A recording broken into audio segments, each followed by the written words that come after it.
Guys, so nandiyan na sa title yung guys, nandiyan na sa baba yung title nga natin na how to change hair color using ibis paint. So ayan na nga guys, panito patag yung vlog na to.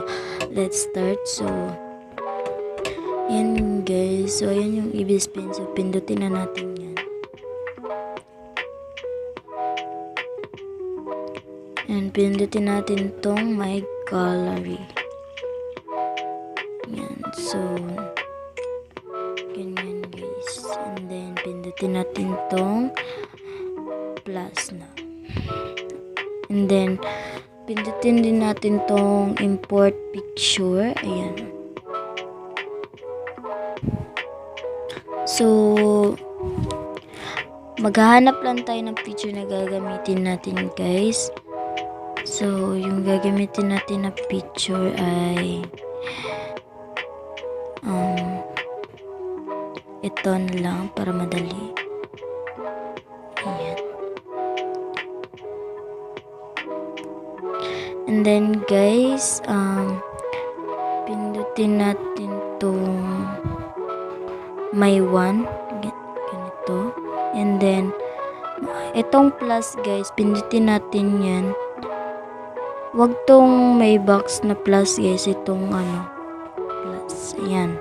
So, nakita nyo guys, may naka-plus na dyan. So, may yan. And then, mamimilit tayo ng kulay guys. Yung kulay na gusto ko guys ay color yellow.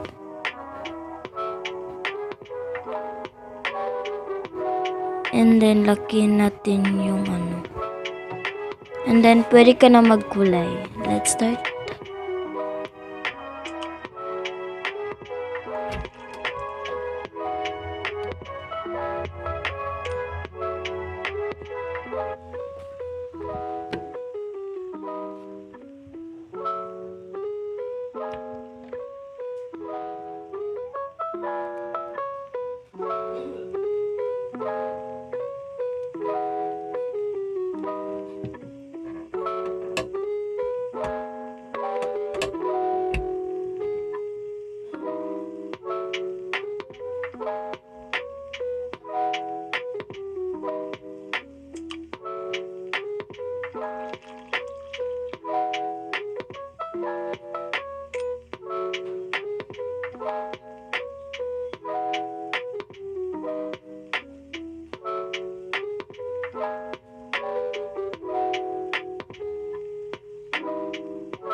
Pindutin natin to guys, yung filter.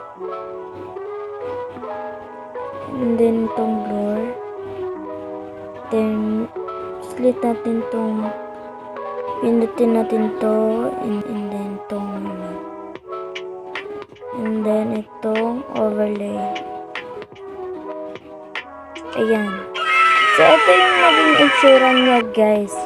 Di ba ang ganda? Parang totoo talaga. Ayan. So, yan yung magiging itsura guys. Pag ina-hair color mo yung kung mag-i-edit ka ng buhok mo. So, dito man tapos ang aking vlog. Sana nagustuhan nyo. Don't forget to subscribe and click the bell button for more videos. Bye-bye!